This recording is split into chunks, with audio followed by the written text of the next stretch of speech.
금융 질서, 그리고 다트에서 WTO로 진화한 통상 질서 같은 것이 바로 그겁니다.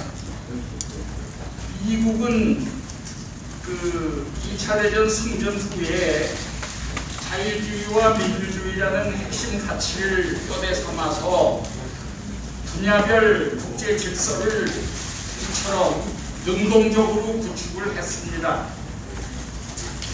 미국이 기준하고 외치면은 다른 나라들이 얼른 그 주변에 모여들어서 공격을 마치고 줄을 섰습니다.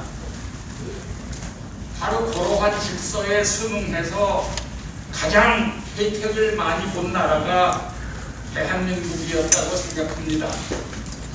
우리는 안보의 시작과 끝을 한미동맹에 의존을 했었으며 세계 최대의 시장인 미국에다가 무제한으로 상품을 수출해서 한강의 기적이라고 하는 경제적 발판을 마련했습니다.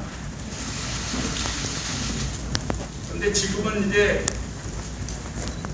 우리나라에 중국의 돈과 기관이 많이 들어와서 여러 가지 영향을 주고 있는 것 같은 인상입니다. 얼마 전에 제가 그 뉴트 깅리치라고 하는 전 미국 하원 의장하고 이제 대담하는 기회가 있었는데 그때 중국과 미국의 양대 강국 사이에서 한국은 어떤 입장을 취해야 살아남을 수 있는가 라고 질문을 했더니 이분이 지체 없이 그 질문 자체가 잘못됐다고 저를 공박을 했습니다.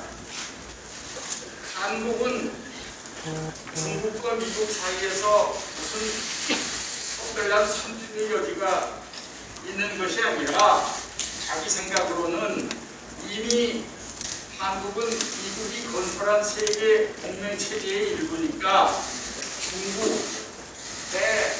미국과 한국, 미국 플러스 한국의 구도 속에서 미국과 손을 꽉 잡는 것이 한국의 국익에 최대한 부합한다. 이렇게 단언을 했었습니다. 지금 말씀드린 세계 2차 대전 직후에 형성된 국제 질서 외에 최근에 형성된 또 하나의 국제 질서는 국제 형사재판소의 창설로 인해서 형사 정의를 통해서 평화를 확보한다는 국제법 질서입니다. 그러니까 이게 그 사람들 캐치프레이즈는 No peace without justice입니다. 예를 들어서 이제 전쟁이 끝나가지고 전쟁 피해를 극복을 하고 국가 경제를 이제 재건하려고 하는 경우에 먼저 국제금융이 들어가기 전에 형사정의팀이, 그러니까 수사팀이죠. 형사정의팀이 먼저 현장에 개입을 해서 우선 전쟁의 최고 책임자를 엄벌을 하고 대략적인 법질서 확립과 사법기관을 창설함으로써 그 나라 국민들에게 법이 살아있다. 죄지고는 못 살겠지만 법대로 그냥 잠자코 따라가는 것이 내게 유리하다. 라고 하는 정도의 법적 인식을 세운 다음에 무슨 경제 지원이나 투자가 들어와야 그 들어온 지원 자금을 몽땅몽땅 띄어먹는 부패한 정부 그리고 범죄 조직을 그나마 감시해가지고 효율성을 높일 수 있는 것입니다. 그래서 그래야만 소위 정의를 통한 평화와 발전이 가능해진다. 요즘 그렇게들 얘기하고 있습니다. 2차 대전 후에 후로부터 2002년까지는 대략적으로 말씀드리면 유엔이 국제사법재판소 ICJ하고 유엔 안보리의 집단안전보장 체제라고 하는 두 개의 수단을 가지고 든든하나마 세계 평화를 유지해 왔다고 볼 수 있습니다. 그러나 이제 유엔의 이러한 평화 노력에 늘 한 가지 불편한 진실이 있었습니다. 그 국제사법재판소 ICJ는 여러 가지 이유가 있지만은 주로 영토 분쟁을 해결하고, 안보리는 집단 제재나 유엔군 파병을 통해서 평화를 유지하기 때문에 유엔 시스템 하에서는 무고한 양민을 대량 학살한 범죄의 최고 책임자가 아무도 처벌을 안 받았다는 것입니다. 이렇게 되면은 이제 인류의 양심이나 올바른 정의라는 것을 어디서 찾겠습니까? 그래서 이제 전후에 뉴른베르크와 동명의 전범재판소, 그리고 1990년대 초에 유고슬라비아 전범재판소와 또 루안다 학살재판소, 기타 많은 임시재판소가 설치가 돼서 전쟁 범죄 등의 최고 책임자 대행을 그때 국제법정에 세워서 단죄하는 많은 국제적 사회가 만들어졌습니다. 근데 이제 이런 임시법정의 설립과 운영의 어려움을 경험한 국제사회는 그럴 것 없이 아예 국제형사재판소를 상설해서 범죄 수괴 개인의 수사와 처벌을 맡기는 국제조약, 이걸 이제 로마 규정이라고 번역을 하는데, 국제조약을 만들고 그거에 따라서 2002년 영구상설의 국제형사재판소가 탄생을 했습니다. ICC라고 그러죠. 이 ICC는 유엔하고 전혀 관계가 없는 독자적인 국제기구이지만은 유엔과 체결한 업무 협조 MOU에 따라서 앞으로는 유엔과 ICC가 상호 제휴해가지고 세계 평화를 확보하는 기능을 할 것이라고 믿습니다. 국제형사재판소 그러면은 결론 무슨 한 개의 형사법원 하나만 만들어서 이렇게 나눈 것처럼 보이지만 그런 수준에 그치는 것이 아니고, 이 국제형사재판소가 있고 그 조약을 비준한 각 회원국들의 국내 사법 시스템이 이거에 다 연결고리가 맞춰져서 도와주고 있고, 또 유엔과 같은 국제기구, 그리고 여러 가지 지역기구, 그러니까 지역기구의 대표적인 걸 예를 들면 유럽연합, 그 다음에 EU기구, OAS라고 그러죠. 또 라프란 컴퍼니, 그러니까 옛날 프랑스 식민지였던 국가들의 연합체죠. 그 다음에 또 커먼웰스, 그러면은 옛날 대영제국의 식민지였던 나라들의 그 연합인데, 이러한 이제 그 지역기구, 거기다가 또 휴먼 라이트 워치라든지 엠네스티 인터내셔널이라든지 파르멘타리언스 포 글로벌 액션이라든지 이런 이제 세계적 영향력이 있는 NGO들, 지역기구, 국제기구, 각 회원국의 국내 시스템, 이런 것들이 서로 발표 시줄로 서로 직조된 거대한 새로운 국제형사 질서의 대표 기관이 바로 ICC인데, 이 방대한 새 조직 체계의 정점에 ICC가 있어서 새로운 질서를 창설해 가고 있습니다.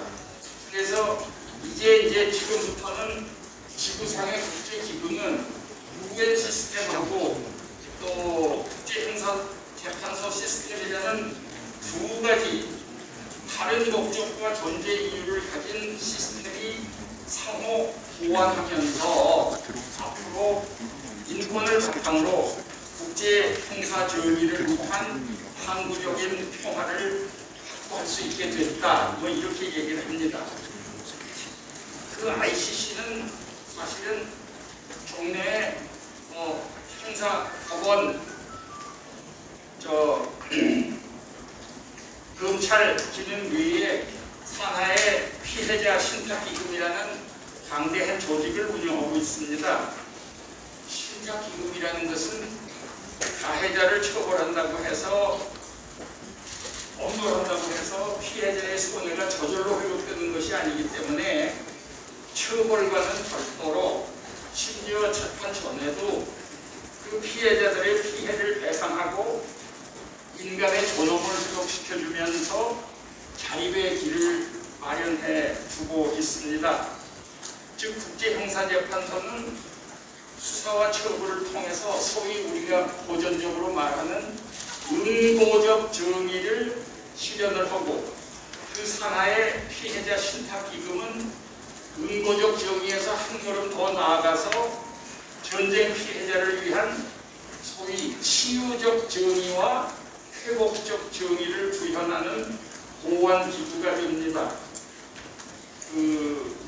제가 있을 때 천안함 폭침 및 연평도 포격 사건에 관련해서 김정일을 ICC에 회부하는 가능성에 대해서 국제적 논의가 꽤 활발했었고 또 내부적으로는 검찰부에서 직권 예비 심사가 있었습니다. 최근에는 북한 어부 강제 북송 문제 때문에 한국이 유엔에 조사를 받은 일이 있고 또 그거의 연장선상으로 관련 책임자의 ICC 가능성도 잠깐 언급된 바가 있었습니다. 잘 아시다시피 이것은 그래서 ICC가 먼 나라의 얘기가 아니라는 한 증거가 됩니다. 그런데 제2차 세계대전 이후 70여 년이 지난 지금 현재의 주류 세대들은 이렇게 오랜 세월에 걸쳐서 차곡차곡 수립된 국제 질서의 연협과 배경을 잘 모르는 것 같습니다. 그래서 서방 세계의 보수층은 대체로 시장의 힘을 맹신한 나머지 시장 균형이 무너져가지고 제대로 기능을 발휘하지 못하고 있는 자본주의에 대해서 잘 대처하지 못합니다. 또 진보주의자들은 과학기술의 발달로 인해서 소수가 독점했던 권력과 정보가 이제는 대중한테 다 분산되는 시대가 왔음에도 불구하고 자신들의 도덕적 우월의식과 계급에 관한 전문 지식에 콕 빠져가지고 권력을 대중으로부터 괴리시켜서 폐쇄적으로 삼천교회로 집중시켜왔다고 볼 수가 있습니다. 요컨대 좌나 우나 좌우 엘리트들은 모두 세상과 경비가 돼서 세상을 잘 모르는 동시에 빠르게 변화하는 사회 구조와 신인류 의식을 정확히 보지 못하는 것 같습니다. 사실 누가 말했죠. 자본주의의 타성적 결함은 행복을 불평등하게 나눠주는 것이고 사회주의의 타성적 결함은 불행을 평등하게 나눠주는 것이라는 걸 기본적인 얘기를 잘 모르는 것 같습니다. 그래서 이 틈새에 이제 포퓰리스트들이 이제 끼어들게 됩니다. 좌나 우를 막론하고 포퓰리스트, 이제 번역을 하자고 하면은 대중영합주의자의 기본적인 사고방식이라고 하는 것은 현실 정치를 국적해 현실 정치를 도덕적으로 순수하고 완벽하게 강인한 국민이 부패하거나 도덕성이 결여된 수도수 지배 엘리트에 대하는 것으로 인식하는 것 같습니다. 오로지 자신들만이 도덕적으로 우월하고 국민 전체를 대표한다고 주장을 하지요. 세상사를 단순화시켜서 좀 절차를 경시하는 것 같고 어떤 전문가를 무시하는 것 같은 인상이 짙습니다. 국민의 뜻을 앞에 내세워서 타협을 시도하면서 점차 곡선으로 흘러가는 모습이 보입니다. 대체로 그런 논리로 대중영합주의자를 대량 생산하는 것 같습니다. 그래서 이 포퓰리스트들은 전후에 수립된 세계 질서와 체제를 타파하고 파괴하고자 굉장히 노력을 했고, 전후 반세기 이상의 세월이 지나자 그 구체적인 결과로 트럼프라든지 푸틴이라든지 터키의 엘도간이라든지 무슨 헝가리의 오르반이라든지 무슨 필리핀의 두테르테 같은 지도자를 선출하기 시작을 했습니다. 이런 부류의 지도자는 인류의 공통된 사고방식이나 보편적 가치로서의 그 이념 내지 시대정신을 공유하지 못하죠. 이런 분들은 세계를 만인에 대한 투쟁으로 파악하고 합의된 룰이나 정밀하게 설계된 제도, 규범, 에티켓 등이 없는 세상을 만들어가고 있죠. 포퓰리스트는 기술적으로 기술적으로 좋은데 증오나 혐오감을 자꾸 이끌어가면서 젊은이들이 민주체제에 대한 신뢰를 상실하게 만들고 그 틈을 조명하게 파고듭니다. 포퓰리즘의 등장으로 야기된 문제는 결국 통상, 안보, 평화 등 여러 질서나 체제에 대한 단순한 견해차가 아니라 좀 격조 높고 신뢰도 높은 정치와 그렇지 않은 낮은 저급 정치라는 두 가지 극단적으로 다른 정치 모두만 남게 되기 때문에 우리들 입장에서는 어느 것을 선택하느냐 하는 문제가 남게 되죠. 민주주의 핵심 중에 이제 하나가 다원성이라고 할 적에 포퓰리즘은 바로 대의 민주주의를 위협합니다. 대중영합주의는 사실은 반다원주의, 반엘리트주의이기 때문에 포퓰리스트가 정권을 잡으면 개혁이라고 하는 걸 제일 먼저 화두로 내세웁니다. 그래서 개혁이라는 이름하에 민주적 절차를 경시 왜곡하고 자신들의 정치적 취향이나 이상대로 국가를 개조하게 됩니다.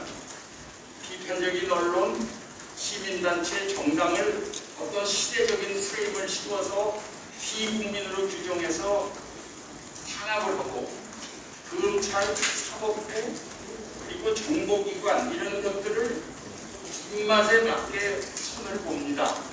그리고 또 한 가지 중요한 것은 중앙은행의 독립성을 굉장히 심각하게 훼손을 합니다. 러시아는 고사하고라도 터키, 헝가리, 폴란드가 현재 분명한 예를 보여주고 있죠. 포퓰리즘에 터잡은 법률 선거제도 개정을 통해서 이제 운동장이 많이 기울어져 버렸기 때문에 그들 나라에는 이미 민주주의를 지탱하던 견제와 균형의 시스템이 붕괴됐습니다. 포퓰리즘은 사실 민주주의를 이렇게 무너뜨립니다. 남미 포퓰리즘이 사우스 아메리카 전 대륙을 말아먹은 지가 너무 오래됐기 때문에 그런 얘기는 그만두고 그리스의 예를 한번 들어볼까요? 재정 건전성이 아주 무지무지하게 튼튼했던 이 나라가 1981년에 파판드레우가 집권하자, 이 사람 11년 집권하고 끝이 아들도 집권했어요. 집권을 하자 국민이 딱 힘은 속상해서 국민이 원하는 건 다 줘라, 이런 식으로 얘기를 했습니다. 그래서 최대 임금의 대폭 인상, 공무원의 대폭 증원, 전 국민의 무상의료, 또 연금의 대폭 인상 이런 것들을 계속 한 결과 30년 후에 이 나라는 세계의 거지가 됐습니다. 제가 ICC에 수도자원에 있을 때 비서실에 근무한 그리스 사람이 하나 있었는데, 직원이 있었는데, 야, 한국은 국난을 극복하기 위해서 자기 금가락도 다 바쳐서 이렇게 노력을 했어, 뭉쳐서 노력을 했어, 이렇게 얘기를 했더니 이 사람이 저를 뜨거하게 쳐다보더니 한국 사람들은 다 미쳤군요. 미친, 정신이 나간 사람들이군요. 이렇게 대꾸를 하는 것을 들었습니다. 아무튼 국제적 신뢰도가 낮은 대중영합적인 세계관 하에서는 인권, 법의 지배, 정의, 평화, 민주주의, 개발협력, 기후변화 대응 등 인류의 보편적 가치라고 하는 것은 무의미하고 오직 이해관계만 있습니다. 그 세계 무대이거나 국내에서나 간에 역사적으로 사랑, 충성, 믿음, 상호성에 기초한 관계를 모두 경쟁, 사적인 이익, 의심, 그리고 일방적으로 장악하려는 노력으로 완전히 교체해버립니다. 민주주의를 빙자해서 다수결로 밀어붙여가지고 신뢰와 상호성을 파괴함으로써 자기들만이 전성할 수 있는 환경을 만들고자 줄기차게 노력을 합니다. 근데 가만히 생각해보면 이거는 정치가 이루어지는 근본 방식에 대한 도전이거든요. 기본 방식에 대한 근본적인 도전이라고 생각이 듭니다. 예를 들어서 이제 트럼프가 무역 선진국 정상회담인 G7을 개최했을 때 한 짓을 보면은 기본적으로 합의된 룰에 따라서 플레이하는 것을 거부를 하고 효과적으로 게임의 틀을 바꿔버렸습니다. 그는 이제 그 당시에 사람들의 신뢰를 상실했다고 주장을 하면서 그 신뢰를 상실한 제도, 신뢰를 상실한 체제를 파괴하는데 아주 천재적이었고, 또 전후 질서를 하여간에 교묘하게 허물어가고 있었습니다. 이제 급기야 그는 미국 자기네들이 만들어 놓고 주도해온 세계 질서가 이제는 미국한테 오히려 손해를 끼친다고 뭐 이런 식으로 주장하기 시작을 했습니다. 트럼프가 사실은 민주주의자보다 푸틴이나 시진핑 또는 김정은 같은 독재자를 다루는데 더 편안한 이유는 트럼프와 독재자들은 결국 동일한 규칙 하에서 동일한 게임을 하고 있기 때문입니다. 이 관계에서도 트럼프는 제가 생각할 때 지구상에서 가장 성공적이라고 평가받는 안보 동맹인 한미일 동맹을 중심으로 동북아 안보를 공고히 하던 정책을 그냥 하루아침에 원시작같이 해버리고 오히려 김정은을 이용해서 동북아 정세를 마음대로 휘두르고자 하지 않았나 하는 인상이 깊습니다.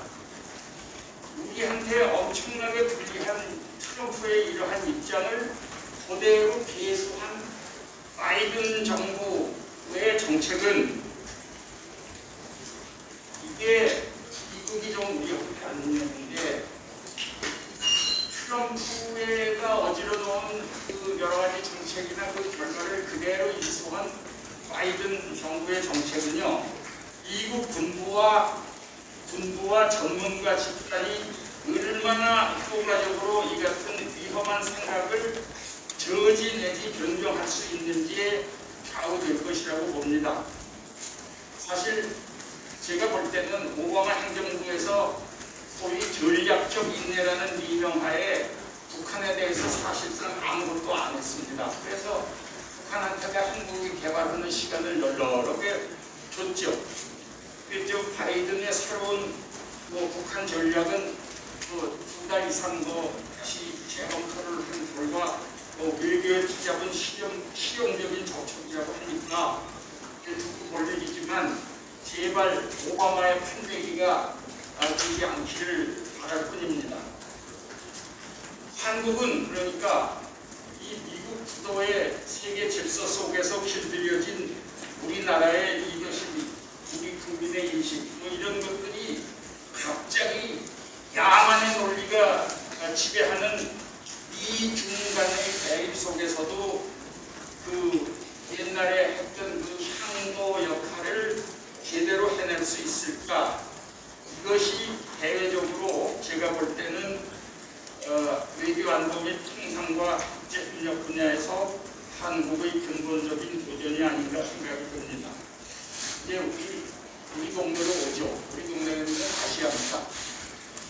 아시아에서 일본은 메가더의 총풀이 하에서 민주주의를 실시하게 됐었고, 중국은 아직 민주주의의 여력이 한참 멀었으며, 인도는 영국을 피상적으로 흉내내는 민주주의에 불과하다고 저는 그렇게 봅니다.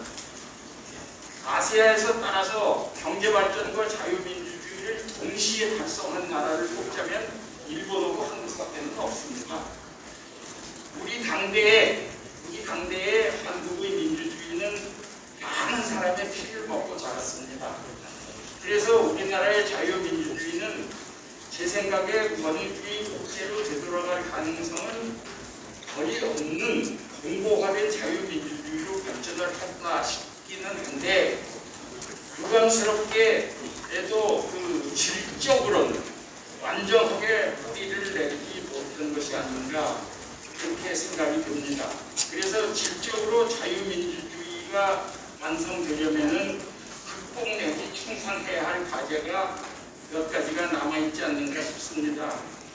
예를 들어서 아직도 만연하는 그 지역주의를 좀 극복해야 된다는 것이라든지, 또는 다들 말씀하시는 거지만은 흑백 논리, 진리 특정을 넘어서 교조주의로 이행하는 이념과 진영화, 과잉 감정 대응 이런 것들, 또 하나는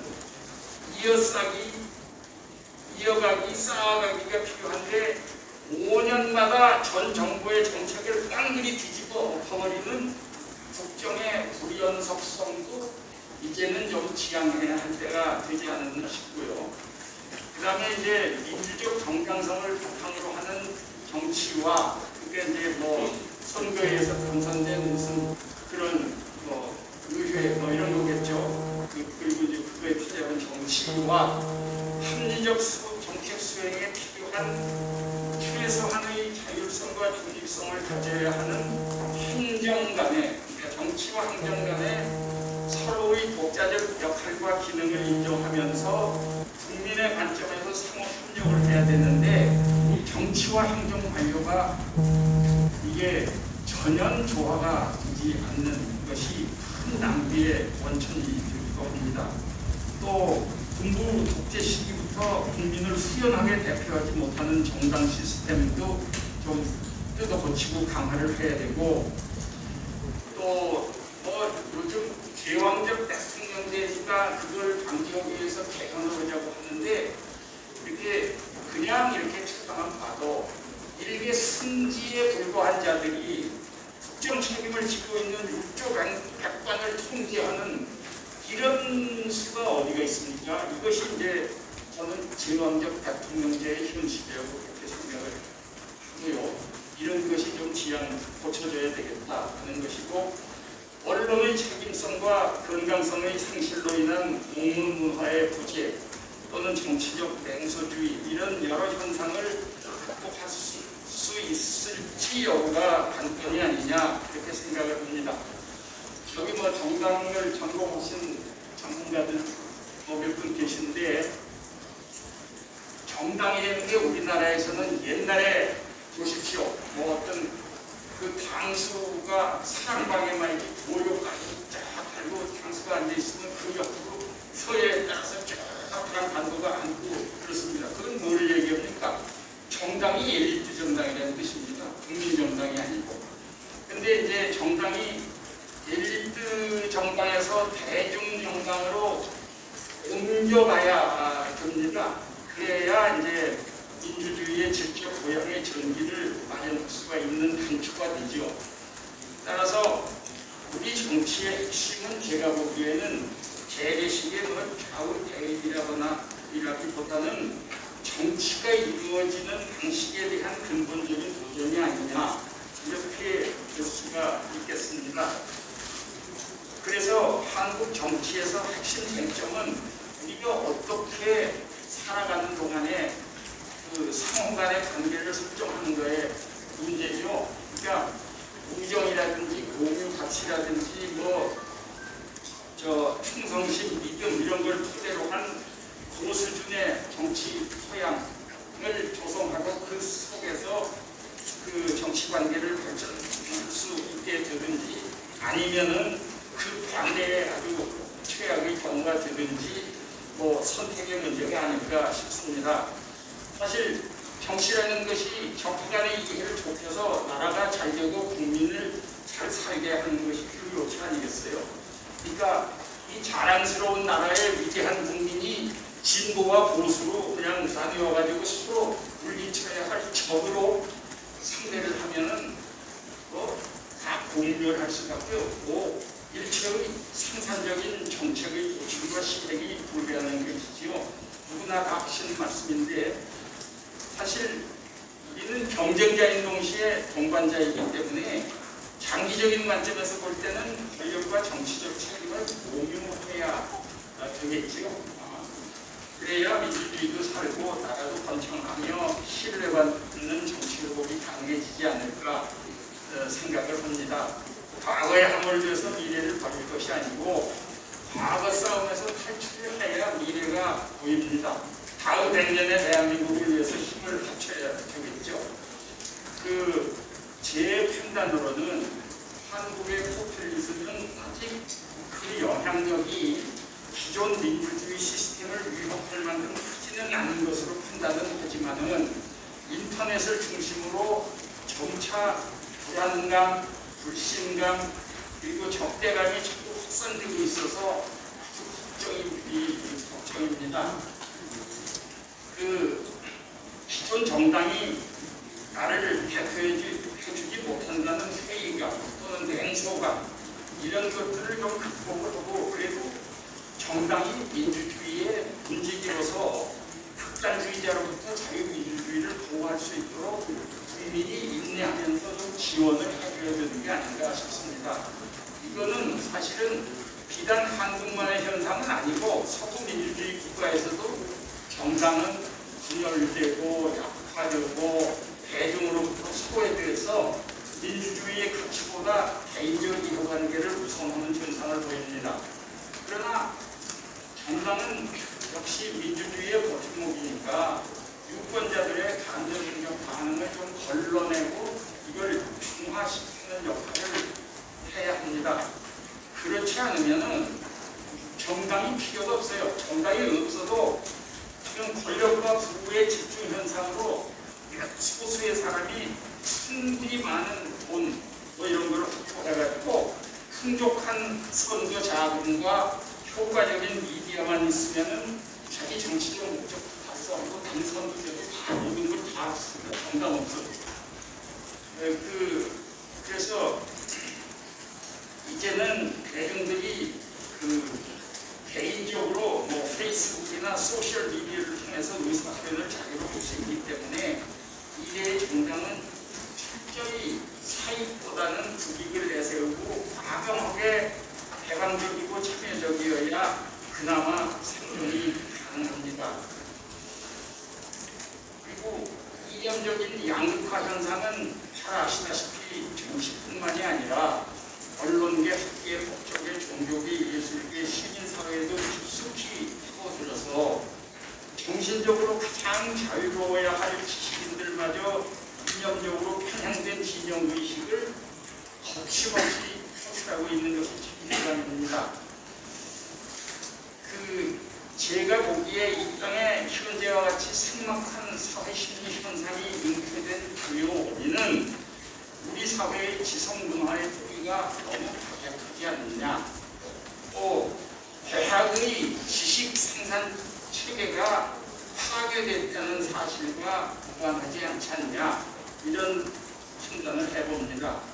국정이 바로 서려면은 언론이 재구시를 하고 그 근간을 이루는 지성 문화의 주역들이 좀 더 깊은 사색, 원찬 그리고 자성을 해야 합니다. 인권을 지키는 장치를 수호하고 미래 세대의 올바른 대립에 힘써야 됩니다. 시급한 과제로서는 제발 좀 강공한 규제를 계속 풀어서 기업에게 경제적 자유를 좀 주고 공정한 질서를 만들어서 누구나 경쟁 결과에 승복하는 체제를 만들며 당면한 경제위기, 안보위기, 보건위기, 복지 지출위기, 불평등과 상대적 박탈감 등의 위기를 민주주의적으로 극복함이 필요함과 동시에 고도 성장의 부정적 유선을 정비할 필요가 있어 보입니다. 그리고 대한민국에 대한 자부심을 가지고 모두들 정치 발전을 위해서 당분간 자기 정비와 미래 방향 설정을 위한 시간이 좀 필요하지 않나, 그렇게 생각을 하면서 변론치 못한 말씀을 끝내겠습니다. 감사합니다.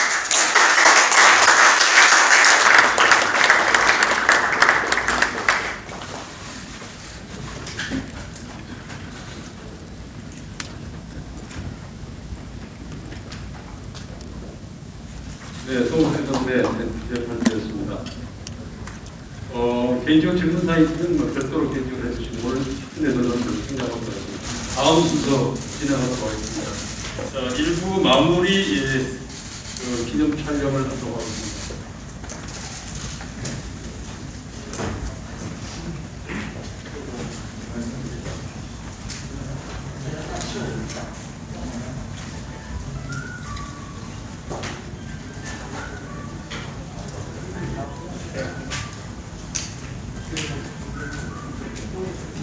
여기 잘 맞죠? 여기.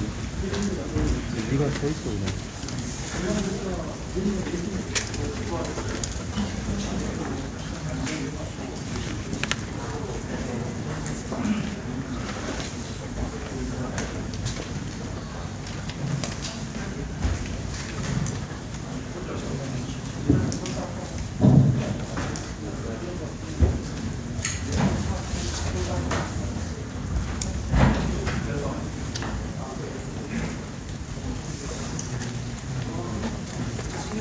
기념 촬영이 끝난 곧바로 기념 토론회를 진행하도록 하겠습니다. 기념할 때는 진중권 전 동양대표께서 해주시고요.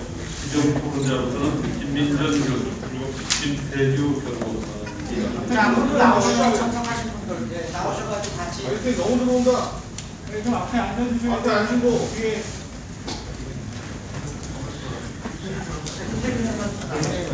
그냥 앞에 앉아주세요. 앞에 앉으세요. 연단이 올라가고 있어요.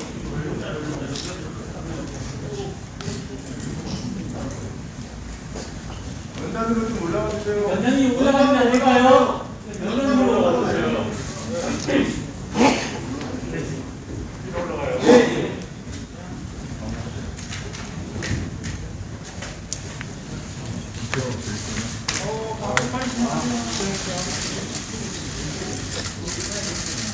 핸드폰 내리세요.